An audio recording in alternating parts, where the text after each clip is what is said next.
Xonadon ofislar uchun Wi-Fi bilan bog'liq bo'lgan muammolarni ideal yechimi mana shu mahsulot.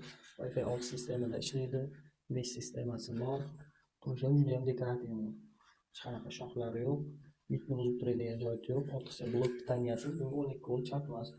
O'zi 1.8 talik YouTube kabelimiz bilan ham pitaniya ham signal keladi. Bu hech qanaqa signalni sekinlashishiga ta'sir qilmaydi. 2.4 GHz da 500-600 megabitgacha sekundiga, 5 GHz da 205 gigabitgacha tezlikda ishlayveradi. Turishi ham patologda turishi ham juda ham ideal turadi. Bu mesh sistemada ishlaydi. Mesh sistemaning eng afzal tarafi uyga 1 dona qo'yasizmi, 10 dona qo'yasizmi, farqi yo'q. Bittasiga ulangan odam qolgan 9 tasiga ulanishi shart emas, kod so'ramaydi, parol so'ramaydi. Eng kuchli signalga o'zi avtomatik ravishda juda ham tezlikda o'tadi.